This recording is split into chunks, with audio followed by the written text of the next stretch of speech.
Assalamualaikum, and welcome to another episode of CandidTalks by AMCOB, the Allied Muslim Chamber of Business. I'm your host, Kashif Zubair, and today we have a truly inspiring guest joining us. He's a trailblazer in the global tech space, a visionary leader, and a proud advocate of Pakistani talent on the world stage. As the founder and CEO of NetSol Technologies, Najeeb Ghauri has not only built one of the first Pakistani IT firms listed on NASDAQ, but also led the company through decades of innovation, global expansion, and digital transformation.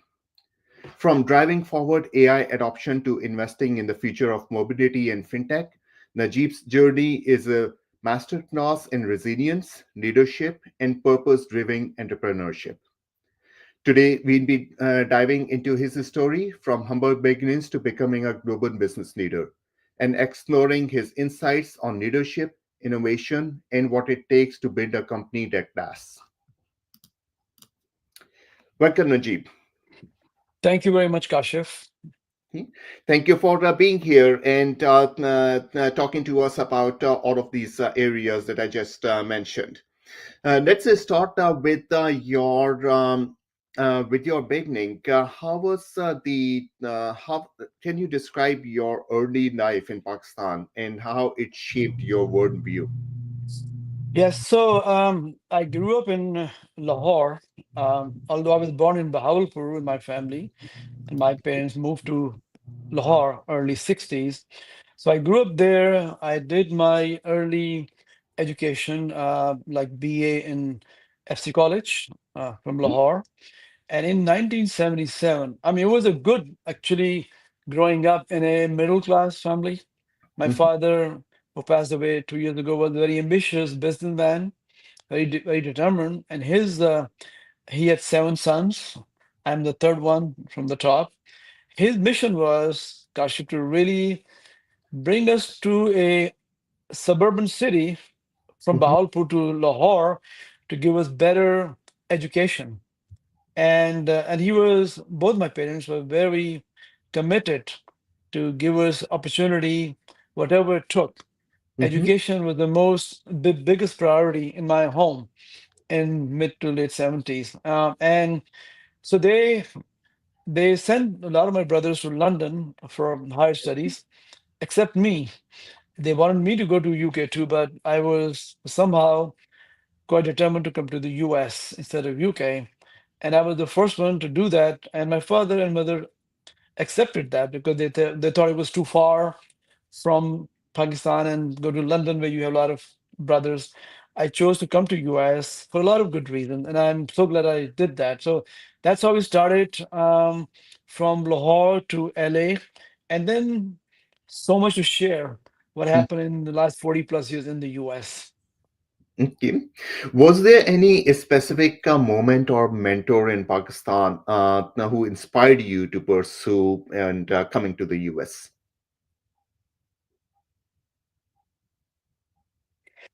First of all, I came to US to do my undergraduate degree. Although I had bachelor's from Pakistan FC College, I Mhm, wanted to spend 2 years in a camp in a school in Illinois. That was my beginning of my entry in the US as a student.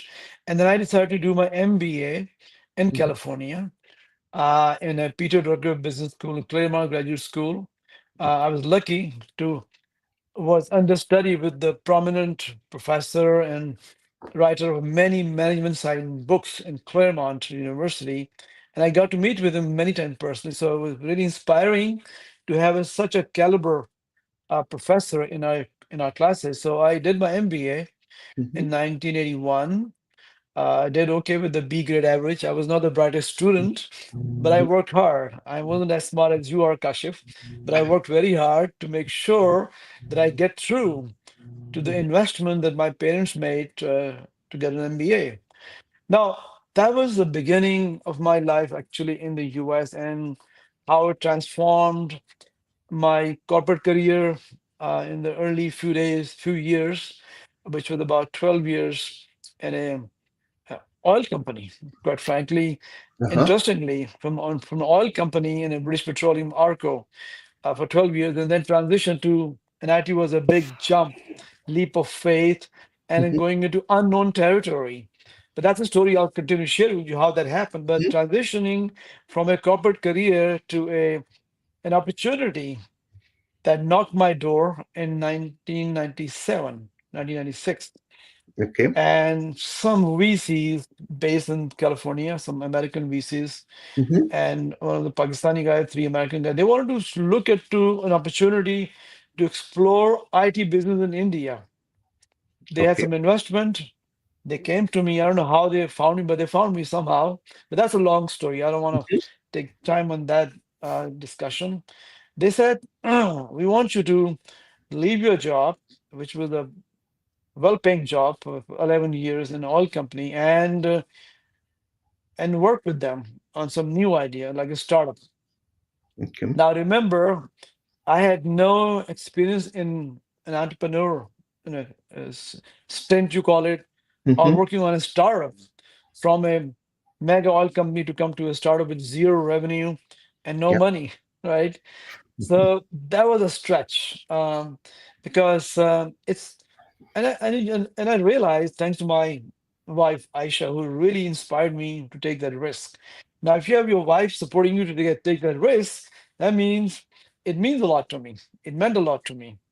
So we embarked on that journey in '97 Mhm. with the promising to take a shell company to an IPO process. Now, just imagine, Kashif, I come from a corporate background and I never worked in the public markets. I never was part of any IPO. I didn't even know what the IPO meant at the time, Yeah. you know. But, you know, sometime Mother Nature has some better plan for you. And so I said, okay, what the heck? If I fail, I go back to corporate America, right? Give it Mhm. a 18 month shot. That was the timeline that these VCs gave me, that you have to just work for 18 months to try to take this particular idea to IPO process. And if you succeed, you own the company, right? So that was the inspiration. If you make it happen, because their model was, you probably have some seen those kind of investors in olden days, that they Mhm. would take you public, they would have some pre-IPO shares with their investment, and Yep. their motive is to just take it public and cash out and move on, and the CEO should own the company. Yes. So that was a tricky thing, because what if I fail, you know, if it didn't Mhm. happen. But I said, okay, we this is how it is more imperative for the listener to understand that whenever you are in a situation where you have an opportunity for a enterprising opportunity that you have never tried before, it is pure risk, Yes. Mhm. 100% risk. Except if you believe in this idea and you feel that you try it, Mhm. and what a pivot from a secured career then to an enterprise, which could involve doing Mhm. something for Pakistan. Mhm. And that to me was very interesting idea for me to do something by going into a journey of taking this shell company to public and potentially raise the capital and take it to Pakistan. That's how the whole thing started in '97. And luckily, IPO happened. And I can only credit Almighty God, who gave us the courage, Mhm. energy, and ambition to think of Pakistan, think of the Pakistan potential that we grew up in, and we were able to come to the US. But the millions over there they can't even go to school or colleges, right? Mhm. So basic literacy thing that we deal with. And you know, we are in different NGO that we work for and support Mhm. Pakistan directly and indirectly. This is exactly what the whole idea is. So that was to me a motivation to Mhm. take the race, do the IPO, and then the rest is the history. Okay. I'm just curious when those investors reached out to you and looking at your background and the work that you were doing, and they thought to take a risk on you, as this was your first time. What were they looking for in terms of your skill set, like what inspired them to say that, okay, Najeeb Ghauri is our person to go with? Yes, very good question. Actually, my wife played a big part. She used to work for those fund, the investors, Okay. and they heard of me that I'm a corporate guy with my MBA from a good school. Back then, MBA was pretty Hmm. popular, 20 Yep. plus years. It still is, but back then it was, and it's desirable for VCs to bring a corporate guy who can really manage certain things and learn things fast. Hmm. So I think they saw a, a smart, educated young man, young man, and who has ties in Pakistan, serious commitment in Pakistan, and established in LA. They thought maybe this is the guy that they can invest and take the risk. They took the risk. I took the risk. Yep. But in the end, everybody was a winner. Hmm. So, what were the initial challenges that you faced in establishing the company? They had a different model in their prospectus, which I also wrote in the prospectus, the three areas. And the prospectus was meant for the investors to Okay. raise money on the IPO. And I'm sure you know that. And back then it was all hardcore material, paper, 300 pages. Right now you can do Mhm. anything on different, a different way on pretty much digital. So the whole idea was to focus on three ideas if you raise the money. That one was a, uh, I think, to do with amusement parks investment. They Okay. thought maybe it's a place that you can invest. Other was Pakistani clothing apparel business, invest in that also. And the third Okay. was technology. That's all this is technology. I had no Hmm. clue what are you talking about, but at least they listed as a three ideas to invest so that they can sell to the investor who would put money in the IPO. So that's how I think this whole prospectus was constructed by myself. I was still learning with the help of these guys and their lawyers and their CFOs and some market people who were really guiding me through. And I just ran with it. I said, okay, what the heck? I'm 41 years old. I Hmm. have corporate experience. I have a solid MBA. If I fail, go back to job again. So, but the whole idea was not to fail, to make it happen. Yeah. Failing was not an option. It Mhm. was a challenge. It was a challenge to not to fail. Okay. All right. You have emphasized, and like I've read and seen your multiple interviews, and you have emphasized the importance of Pakistani tech talent in NetSol's success. How did you identify and cultivate this talent, and what role has it played in company's growth? My two other brothers, Naeem and Salim, are my partners. Salim is Lahore based, Kim? and he has started his software company in 95. He came back from Australia.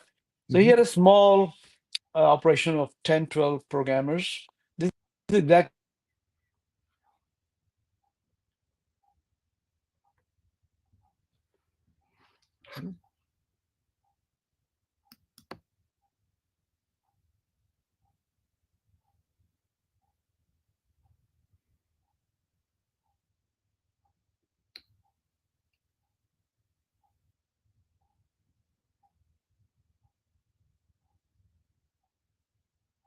We are having some technical issues. Najeeb should be back shortly.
Najib is having some internet issues and should be back soon.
What happened? All right, no worries. I think internet is horrible. As for some reason, it is slow. This LA, I can't believe that. Are you having the same problem in your area with the internet? No, it is fine over here. Oh, I'm so sorry. I was just trying to figure out the hell. Anyway, I'm back. So did you No pause it worries. or what did you do? No, we are live. And Oh, yes, so we continue from there. So we were talking about um, uh, the talent that you have in Pakistan and how it played a role in companies' growth. Kashif, this is very near dear to my heart and what we do in the last 25, 27 years. We knew when I took the group of people back in 97 to Pakistan and see the potential. Initially, they thought we should go to India and invest few Mhm. millions. So we booked flights to India, but we said first go to Lahore with Okay. me and see what we got going there. Because my brothers were there, I had more confidence that I know somebody that we can invest without worrying about losing the investment, right? So they Mhm. flew in to Lahore and they saw few people, small office in Lahore in the defense area. That started the interest from me and my partners, my VCs, that we should invest in NetSol Pakistan, right? So Okay. that's how we were able to succeed on IPO. And the whole idea was we can build up the IT capital in Pakistan by Mhm. hiring, infusing capital so that they can expand the the setup and hire more people. Because we knew even then, Kashif, that the youngsters Mhm. in their 20s are learning about the tech boom at the time in the 90s, right? The Yep. dot-com boom. They were learning about it.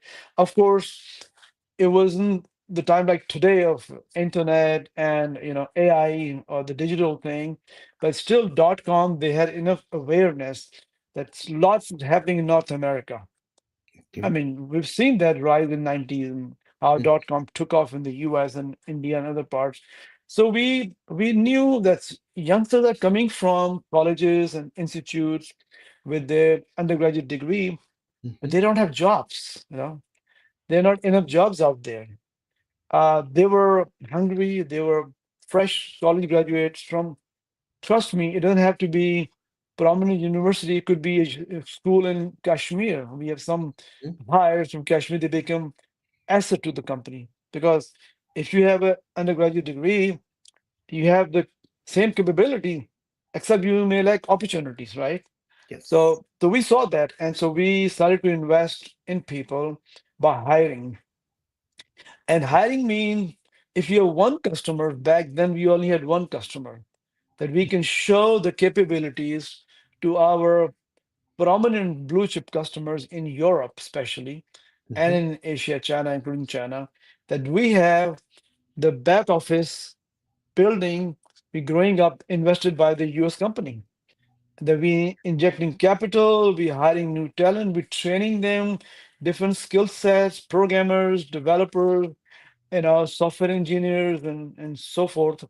So from one customer, Mercedes-Benz, which was the first customer in beginning days, they became the biggest customer in 12 markets of Asia Pacific. Okay. Believe you me, these Pakistani-based talents excited Daimler-Benz to give us. I hate to boast it, but I have to boast it, Mhm. so that there's you see the impact what the Pakistani resources have done.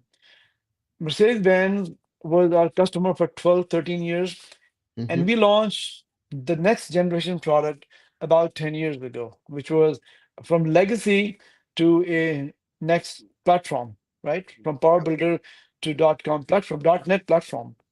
Mhm. That instigated Mercedes-Benz to give us a contract for $110 million. Okay. 12 markets. That means NetSol Pakistan will implement our solution in the auto finance, captive finance companies in Mhm. the 12 markets of Daimler world, including China, Japan, all APAC, Asia Pacific. Okay. So this is the impact of our people, our capability of our people to be able to deliver, take on a massive project, which is unprecedented, that size in our industry, Mhm. that value. And so we were to deliver into 12 markets in 5 years, that project. And we delivered it. Yes, company made a lot of money, of course, but Uh-huh. the customer were using multi-billion dollar business on our product, on our Yep. solution in the whole Asia Pacific market. So that is the impact of the youngster. Of course, when they come to NetSol, we train them. We will give them 12 weeks of internship, and then we Mhm. pick up the different skill set what suits each different individual, and we will hire them, we'll train them, we'll put them to initial small project, then to bigger project, then they become ace, then they become asset to the company. So today we're sitting with almost 1,800 strong in Lahore campus, Pakistan campus, Okay. all youngsters. All right, mashallah. No, definitely. So, which year was it when you got the contract from Daimler Mercedes? Benz, 2015, 10 2015. years, 10 Okay, years ago, yes. 10 years ago. Okay, all right. They enhance the relationship from a small to a huge relationship now. Yes, yes. So, you went public in 1999, and Actually, then we 98, 99, exactly. That's right. 1999, yeah. And then the dot-com era, we had a burst. How did you navigate through that? Quite an interesting era, quite frankly, and challenging and sometimes nerve-wracking, Mhm. because in the dot-com days of exactly 2000, so to speak, our stock ran up from $5 to $80 Okay. pre-split basis. And it was a market frenzy, nothing to do with the company performance. We were young. The Infosys was at $300 with a newly listed NASDAQ company in 97. We listed in NASDAQ in 99, end of 99. So investors saw, my God, this is a offshore company which has presence in Pakistan, Hmm. a small company, not like Infosys or Wipros or Tatas of the world, but still has the same concept that is offshore development, right? Yep. Which is the right way of looking at it. It has US operations, few people in the US, but the talent pool is in Lahore. So Hmm. they became quite interested. A lot of funds from US joint hand became institutional investors. We were still the 70% ownership at the Okay. time, majority. So a lot of people got interested, excited in the dot-com days. But Hmm. again, it didn't last for too long. The bubble burst in 2000 onward, Yep. 2001. Hmm. I mean, yeah, we got badly affected. I mean, you see, if a stock has risen from $5 to $80 high, and now Hmm. it's coming down to 20, like in no time. Even I remember Microsoft, which is Yep. the Ivy League of the whole stock. Apple was the best. I mean, Microsoft was the best name at the time, and Apple. Mhm. Others came in afterward. Amazon, they came like after that. So they crashed. So who are we? We were a small little company. Mhm. So we suffer the big blow. Investors got upset. Some of the large shareholders were very aggressive. They Mhm. tried to push us around. But it's a function of the market. It's nothing to do with the business performance. Mhm. If anything, our revenue was growing gradually, right? But the Yep. market had died completely. And people lost. I remember it was a 5,000 point high and NASDAQ came down to 1,000, if you recall that, right? So that was Yes. like 80% fall in the market. How can you survive? But we had to survive. And I tell you what, we survived because first we had to protect the listing. It fell under $1 Mhm. because it was the prestige and our pride to be listed on NASDAQ. At the same time, it was very good for the customers to see a Pakistani-based company now listed in the US. That gives you credibility, Yep. governance, compliance, everything shows. Your balance sheet shows up in Yahoo. So there's no two books, only one book that they can see good, bad, or ugly. So it's very visible. So that was a plus for us. But then we had to deal with the crisis in the market. We did whatever it took to make sure that we don't get delisted. And we didn't. We never did. We managed that somehow. Okay. All right. No, that's definitely good to hear. NetSol has transitioned towards SaaS solutions and digital retail innovations, transcend retail program that you have. What motivated this shift, and how has it impacted the business model? Well, all 20 plus years, we had a license-based customers, right? All these customers I just mentioned about Mercedes-Benz and BMW is also a very large customer.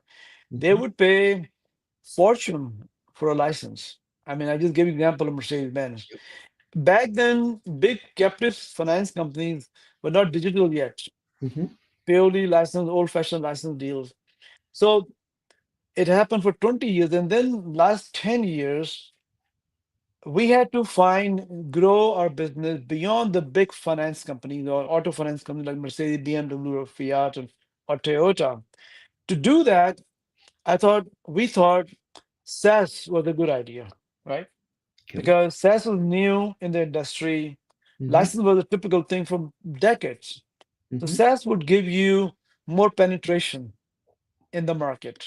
Mhm. Because what happens is if you want to go to mid-sized company instead of giant like Mercedes or BMW, they're mid-sized company who would be happy to work with us on a SaaS basis, on a monthly, renewal basis, accrual basis, uh, SaaS fees, fixed fees. So we captured mid-market also by offering SaaS solutions. And that was a good strategy to mitigate if we can get the big license deal. We got so used to of those big licenses that we had to penetrate into the SaaS side company with mid-tier company who can easily take our solution, but they can pay us monthly. And so we can also grow SaaS revenue. Today, I can say with excitement, our model is 50-50. 50% license, 50% SaaS, which is a good combination of high-end market and the Mhm. mid-tier market. Okay. And now with the arrival of AI, we have I believe you are incorporating the artificial intelligence into your services. And what future technologies are you most excited about? Let me first talk about digital transformation. Hmm. AI, of course, pretty hot right now everywhere. So we got into digital thing about a few years ago, and we were able to break into the North American market, which was our key challenge. We had done well in Asia, we had done well in Europe. The US was a very difficult market for a company like Pakistani based and small presence.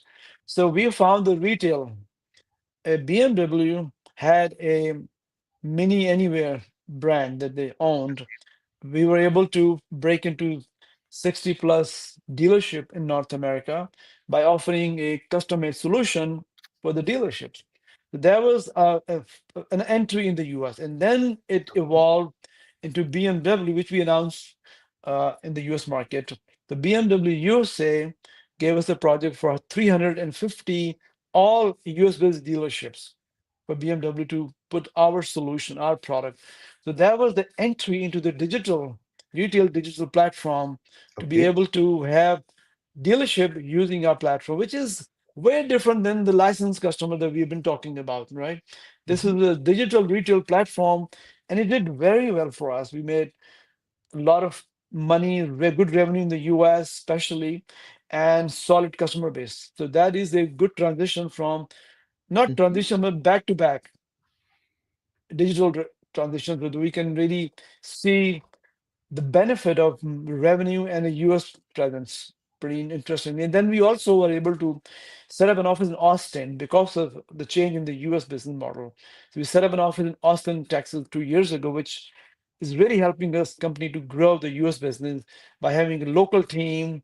Some we brought from Pakistan, some we Hmm. hired locally, and now it's a good blend of local talent and senior managers who are running the use operation with the digital thing and main business, and AI is again the thing we're now getting into it. Okay. Would you be able to talk about some of the strategies that you have employed to penetrate in these markets, and how do you tailor your services to meet regional needs? Well, I think biggest success is the digital retail thing. I think the dealership, because see, we were so accustomed, Kashif, to working on a big projects, right? I Hmm. mentioned that in the beginning, and that is not the market in the US, right? It Okay. is the market in Asia Pacific. China is the biggest, and some parts in Europe and UK. The Hmm. US is a different model altogether. So we had to make sure to to to succeed in this market, which is a giant market area. So many players, so many companies, and this is the biggest technology, I think, retail opportunity in the US. So we chose to go into retail platform because Hmm. we thought we could break into that market versus the license-driven business, SaaS Okay. model, monthly recurring revenue. So that strategy was really well thought out, and I think it paid off in a big way because this is also continue to grow. I'm not going to say information which is not public yet, but in Hmm. general term, this model is actually on a growth side for us. There are Okay. many other companies, and we have mentioned that in my previous earnings call, that we have a good pipeline in the Hmm. US to close the deals, just like BMW or other retail businesses in the US. So that is a good trajectory for us.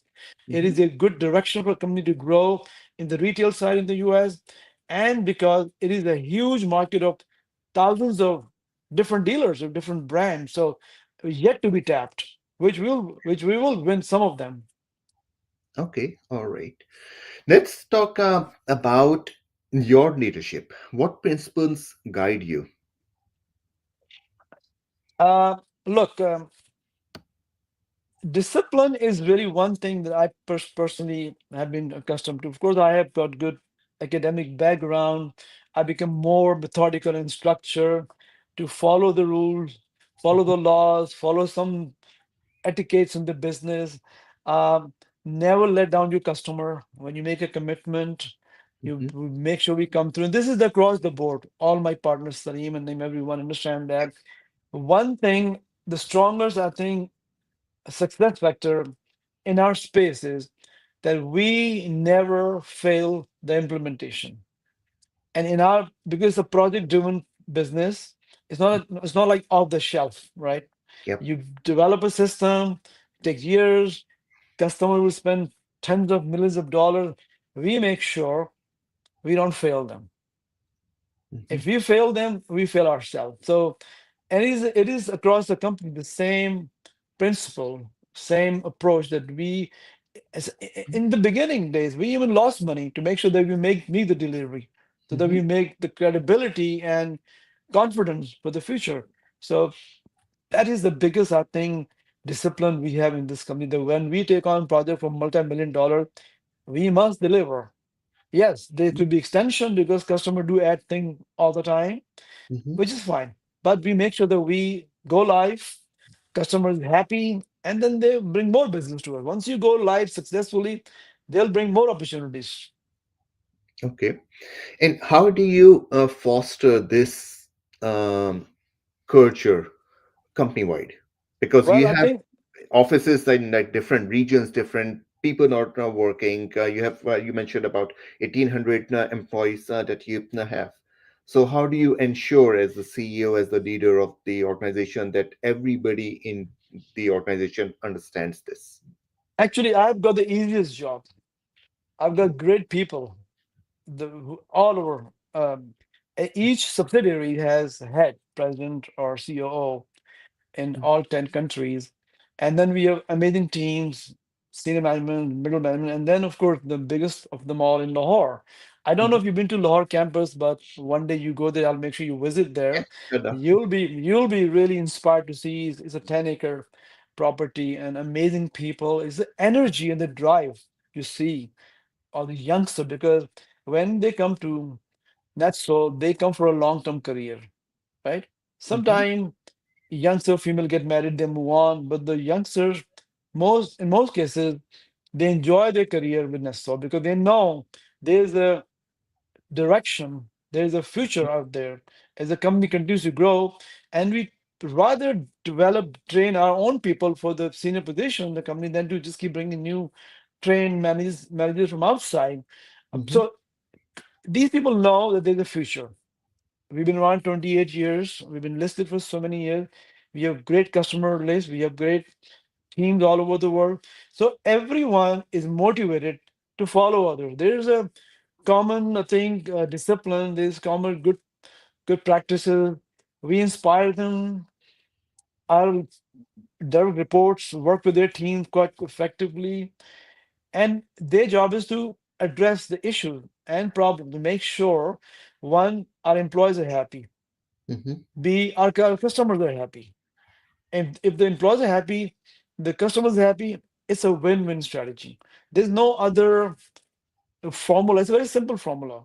That we got to make sure that we are given a responsibility from multi-million dollar contract. We come deliver them on time and we move on to the next project. So it's a simple formula, but it's a technical, in technical term, it's a complex project we are in because there's so many parts to completing the project. And that's how the company has become so good in that. Thank God, with experience, with the right talent, and with the right leadership. Not just me, but all the people around us who really perform hell of a job to make sure that our team they're motivated to do what they need to do. Because lately I've been talking about I go to China a lot, and Hmm. in China we've noticed that it's one of the most highest productivity and efficiency in that country as a whole nation. Yep. And I'm sure you must have done your own research. And I see that we have 150 people in China, in Beijing, Tianjin, mostly Chinese, and then some Pakistani that we transfer there. And one thing which stands out is the efficiency and productivity. In other words, if they have 9 hours, they'll make sure they're given 8 hours productive, 1 hour for lunch and break. 8 hours and 8 hours, right? So Mhm. I do have see some challenges in other markets with that discipline, but we use that model, the success story with our team across the globe. And they get in, we show them videos, we show them people how they're working. The Mhm. productivity is the key thing in an IT company because we're not a hardware where you have plants or people lined up in the assembly line. It's all IP. That's what we have as an asset. And we make sure that we nurture them, we develop them, and we give them the mentoring to Mhm. thrive in the productivity and efficiency. Believe me, even if you don't grow the revenue, you'll grow the bottom line by efficiency and productivity. And that's what we really make sure that we train and guide and mentor everyone in the company. Okay, all right. You have been recognized for your philanthropic efforts, including receiving Pakistan's Satara Imtiaz. Can you share more about your initiatives in education and social development and why they are important to you? Since I started this journey in the corporate world, no, business world, Mhm. I learned one thing, that giving back is singly an important element, not just only in our religion, but as a human being, right? If you part knowledge and part your success with people who don't have and have not, Mhm. and don't build them up, then you have not earned anything in life, quite frankly. If it is just for yourself, it's a it's a very narrow thinking. Mhm. My motivation for getting involved in NetSol in 97 was to really do something for Pakistan. My father inspired me. He said, look, you come to Pakistan, work with your brothers, and bring the opportunities to Pakistan by bringing investment, right? So Mhm. that was the motivation for me to inspire, inject capital to build the youngsters and show them their future too. Because Mhm. we have the ability, let's give it to them, the capability.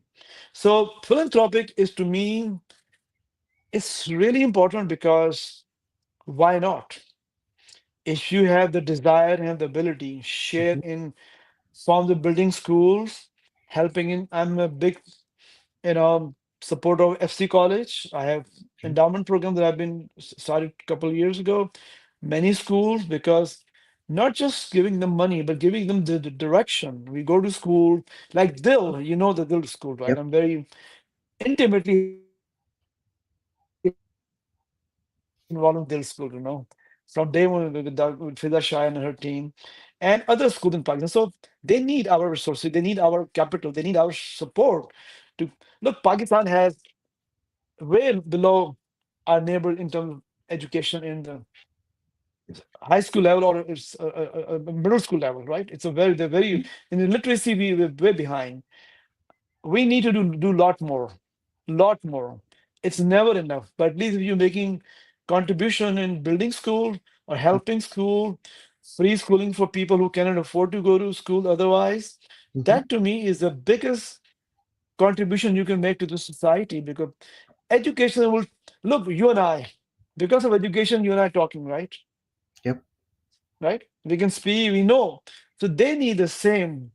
When I go to school, and it gives me such a joy. So I'm visiting a school in Lahore, outside Lahore. I'll give you a story if you have time. Yep. Please. And I'm talking to youngsters. I'm walking into the classes, 5 years old, 10 years old, and I'm saying, tell me, and they are all students who have no other means of going to school other than school where you don't have to pay, right? Very poor, underprivileged, in the rundown area, but they go to school, Mhm. whether they have food or not, but they have schooling. And they're proud to be sitting in those classes.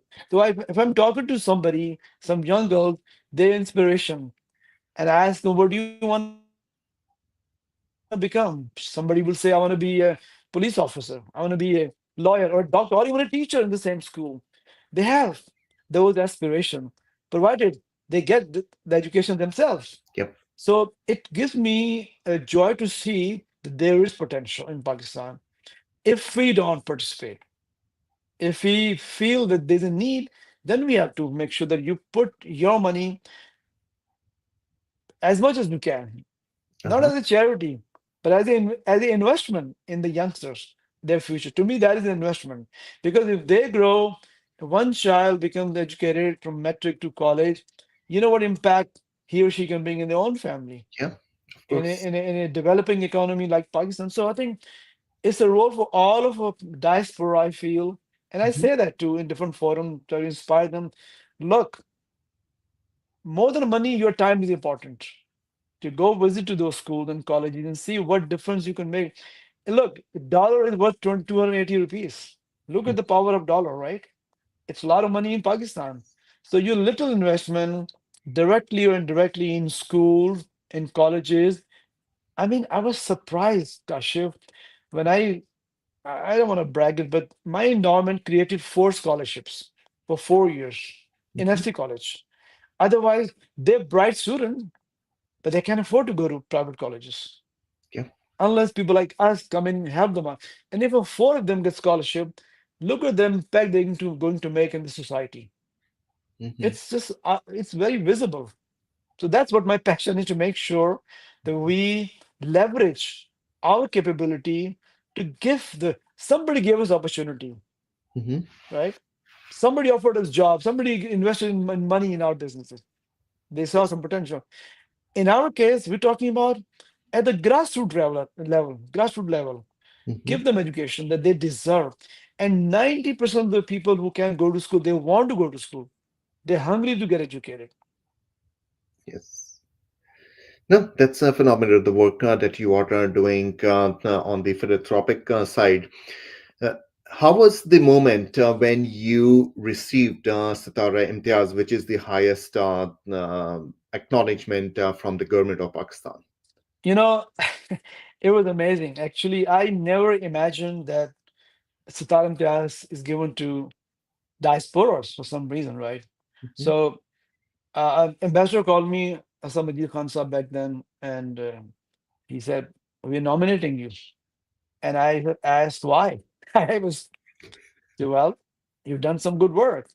So it was for my father, he was alive. It was the best day in his life that his son, who lived in US, it was a shock to me, it was a surprise to me, and it was a joy, a pride to me that okay, if you do good thing without any other interest, that oh, you want some reward back, right? The reward to me is the impact you make in the society.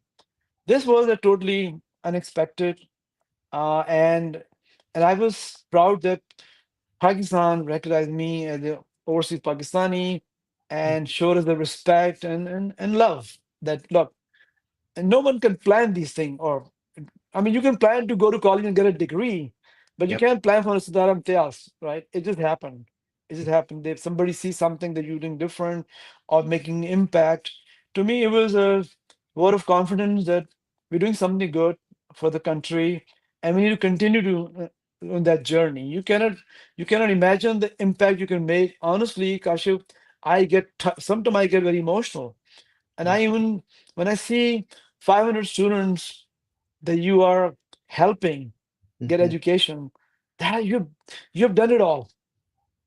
Yep. You don't need to worry about anything else because God has given us enough to make a good living. And but this is something that's so surreal. The, Mm-hmm. the impact, the influence you create in the community, and you would never know how many lives you're impacting. Yes. So that's my emotion and passion, sir. Uh-huh. No, definitely, inshallah. And what advice would you offer to aspiring entrepreneurs, especially those from like immigrant backgrounds? Look, if people who learn my story and some of the other people you bring on your events, and this is amazing. By the way, I compliment you for what you're doing. Bring stories to people to listen in and get inspired. My suggestion is Pakistani American youngsters in the US, don't ignore the opportunities. One thing I want to say, Mhm. I have never lost a penny in Pakistan in any business. We made money because of Pakistan. Think of Yep. the powerful message I'm giving you. We Mm-hmm. have done a $1.5 billion revenue from Pakistan. That's a lot of money, right? Mm-hmm. All that money went to Pakistan, right? All the remittances, export revenue, and we send money to Pakistan. So you create some impact. Mm-hmm. All I'm saying to my people who are listening is that one, if you're in business or if you're a corporate executive, Mm-hmm. I have some, I don't, I get upset when people who are in powerful positions, right? Mm-hmm. And give the business to other countries without naming any other country and not even try Pakistan. And I took some people to Lahore a couple of years ago from Silicon Valley to inspire them what we're doing. The whole idea is that you people should look at that you have a responsibility of your country where you were born Mm-hmm. because you're proud to say I'm a Pakistani born. Yeah, Yep. it gave me an ability to go to US or other countries in the world to become somebody, whether you become medical professional or businessman or entrepreneur or investment banker or doing show like you're doing it, your background, your roots come from where you grew up, where you were born. If you if you don't forget your roots, then you will give it back to Pakistan. Not by just sending. No, charity is one thing, but Mhm. creating opportunity is the bigger, I think, thing you can do for the society. Because charity you do for a lot of reasons, right? That's fine too. But you create opportunities. If you say, okay, I will create education for 5 people that I know, they work in my home in Lahore, right? I'll Mhm. give them free education, make sure that they have ability to go to school, have the learning something, and hopefully, and I have stories in my own homes in Lahore. We see that happen all the time because we always make sure that our staff, children has full education opportunities, Mhm. personally or through companies. So my advice is look back at your Pakistan, see what is the success of India. We can learn something from India, right? Mhm. We don't need to envy them all the time. But what are the success factor? The America-based CEOs, executive like you and I, Mhm. they take business to Bangalore or Yep. Gurgaon, right?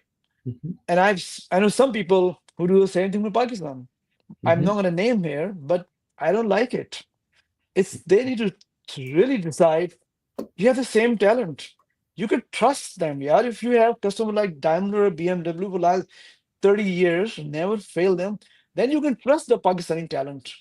If Yep. we can trust them, you can too. Just try them.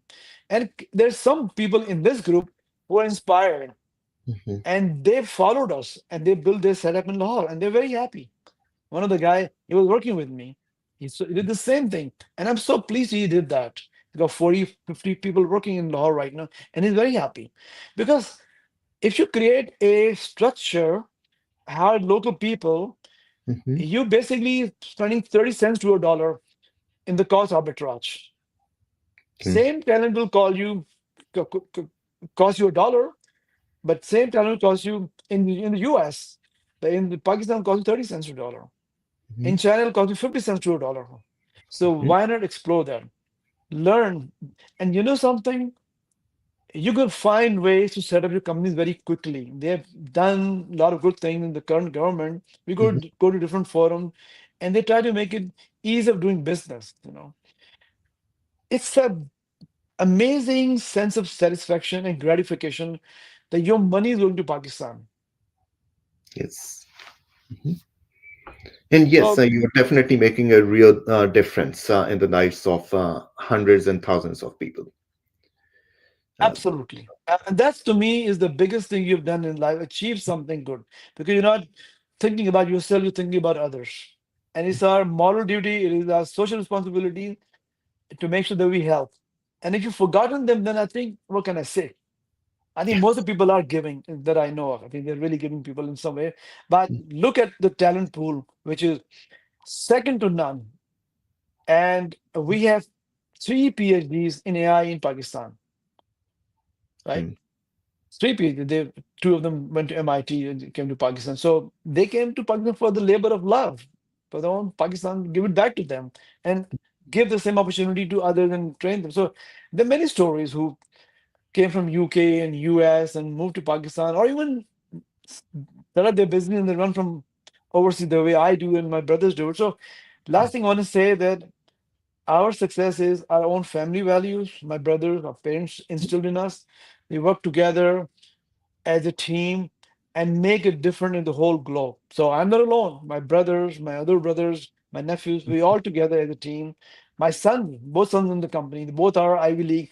They said, no, we want to work with NetSol so we can do what you have done for the society. So that's they can go find better job, twice as more pay, but they like what they do from NetSol Pakistan and NetSol US. Okay, all right. So, what's your vision for NetSol for the next decade? I think, of course, we are also into AI now. We have been investing. We've done a lot of things to really make sure that we are AI is the front face too. Uh, I really believe we can grow a lot globally. If we grow globally, we grow Pakistan also, right? Okay. Because each customer will have a need of 30, 40, 50, or 100 Pakistani talent pool. We'll dedicate, if we have 30 customers, small to big. Each one has 30, 40. Mercedes has 150 people dedicated to from Lahore, Mhm. dedicated because it's an ongoing thing, maintenance and services. So the impact will be like many-fold.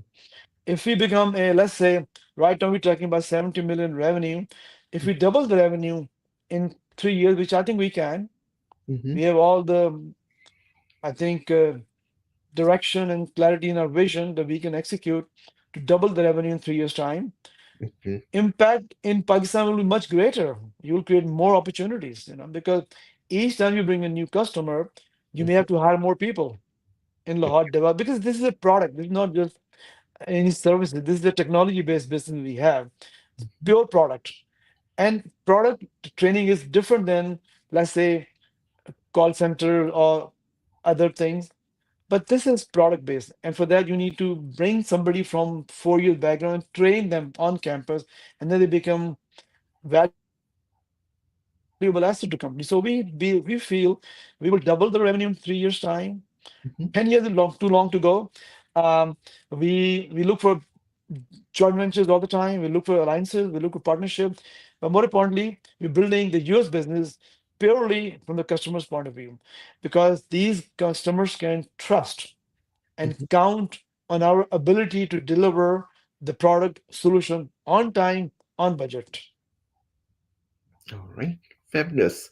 And last thing I would like to learn from you, and how do you define success? It's a tough and easy question. I think if you set up on a goal, whatever that is, you want an education or a professional or a business or a personal goal, you want to get married and be happy and have good children. I think if you've done something which has created opportunities, not just for yourself, Mhm. but for others, that is a selfless motivation. It's not a selfish motivation, but it's selfless motivation to see that your accomplishment can create opportunities for others. Mhm. That to me is a big successful thing you've done in life. If it is just for yourself, then it's a very selfish approach. But if you're doing for others, involving others, then it's a selfless approach. That means saying your success should translate in other success too, Mhm. whoever they are, indirectly or directly. That to me, and if you make an impact in society, I mean, I am honored. I am thankful to God and Pakistan for giving me the Medal of Honor. But Mhm. that was not the driving motivation for me. I didn't even know about it. The Mhm. driving force was how can you create opportunities for others Yep. that we had done for ourselves. I mean, if I didn't have the help from American companies, maybe I would not be here, right? Mhm. Some American guys liked me when I was in oil company. They hired me from nowhere. So if others can trust us, we can trust others too who need help. And believe me, in your business, in my business, people need help, guidance, motivation, direction and inspiration. So our job is to inspire others so that they can do what we have done. Maybe they can do better than what we have done. It Yes. has, to me, a multiplier effect. I use that word all the time. It has Mhm. a compounding impact in the society. If you've done that, philanthropy is part of success. If you have successful, then you can do philanthropy too, right? Yes. It cannot be other way around. Otherwise, it's a limited contribution. So, but if you're successful, it could be unlimited contribution in the society to make an impact. Mhm. So that to me, then I've succeeded in life. If you Okay. made the difference in society, if I can give you a simpler answer. Right. No, thank you. Thank you. Really appreciate the time that you spent with us today and learning about your journey and the lessons learned through that. So really appreciate the work that you are doing, especially what you when you are giving back to your to Pakistan and how you are making an impact over there and around the world because of the good work that you are putting in. Kashif, thank you so much. Thank you for inviting me and good luck. And I'm glad what you're doing is so powerful to bring people and share the story. So keep up the good work. Thank you so much. God bless you. All right. Thank you so much, Sonic Combs. Assalamu alaikum.